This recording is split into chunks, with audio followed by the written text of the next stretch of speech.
At the top of the Japanese education system, you'll find the perfect student. Perfect grades, immaculate tailoring, polite to a fault, the absolute model citizen. But underneath that flawless exterior is a paralyzing boredom. When your cognitive capacity vastly outpaces the complexity of your environment, the world doesn't just look slow, it looks structurally rotten. Into this psychological vacuum falls a supernatural notebook. Write a name, and that person dies. It provides an untraceable, anonymous, lethal power. Limitless power meeting a mind already convinced of its own moral superiority creates a lethal chemical reaction.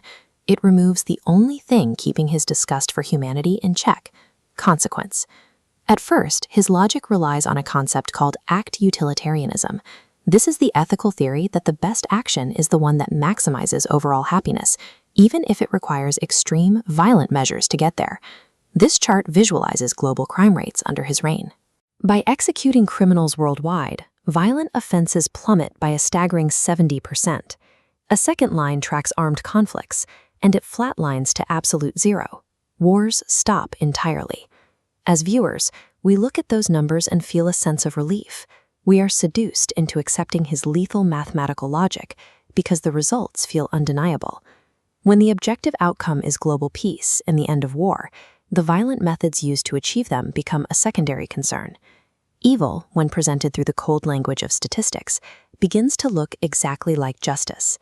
To understand how this rule actually operates, we have to look at the philosopher Michel Foucault and his concept of biopolitics. This is the idea that modern power operates by managing and controlling biological life itself. Foucault used the design of the panopticon, a circular prison with a central watchtower, to explain how this works. The prisoners can never see the guard, so they have to assume they are always being watched. They discipline themselves out of fear. By acting as the ultimate unseen judge, he claims the highest biopolitical authority, the absolute sovereign right to dictate who is permitted to live and who is forced to die. A mathematical, crime-free utopia requires total compliance. Achieving that compliance inevitably creates a tyrannical surveillance state. We can debate the philosophy of his rule, but his data-based decisions align perfectly with a clinical psychological framework known as the dark triad. The first trait is Machiavellianism. He doesn't see human beings, not even his closest allies or family members, as people with inherent value.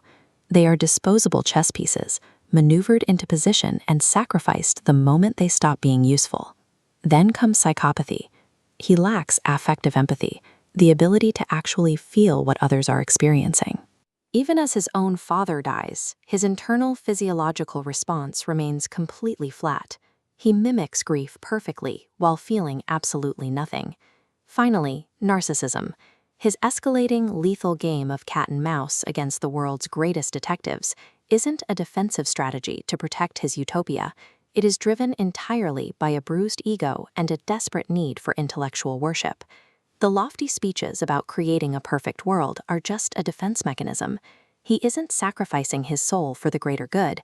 He is indulging a pathological addiction to absolute control. The visual language of the story constantly hints that this divine authority is a fragile illusion. Take the recurring symbol of the red apple. In Latin, the word malus carries a double meaning. It translates to both apple and evil. It represents the biblical temptation of forbidden knowledge, but also the slow, inescapable spiritual rot taking place inside him. Notice how often his face is framed perfectly split between harsh light and deep shadow. It is a visual manifestation of the widening fracture between the model student and the cold, calculated executioner. When he is physically handcuffed to his rival, his side of the chain is left unclasped. He believes this proves he's the one truly in charge, hovering above the rules that bind everyone else. But step back and look at the broader composition. When placed within the grand supernatural hierarchy, he is entirely helpless in the background. Despite the claims of godhood, the visual truth remains. He is a biological curiosity, performing for an apathetic higher power. He was never the master of the game, only its most dedicated player. When the final trap springs and he is cornered, exposed, and bleeding from a gunshot wound, the manicured, untouchable facade instantly shatters. The god of the new world vanishes. What is left is a frantic, terrified young man screaming on the floor, desperately begging for a life he denied to thousands of others. Absolute power functions as a zero-consequence environment, stripping away the societal restraints that keep our darker impulses in check. For someone like him, the notebook wasn't a corrupting force. It was the fertilizer that allowed latent seeds of narcissism to grow into a total God complex. When we value competence over character and romanticize intelligence without demanding empathy, we leave the door wide open.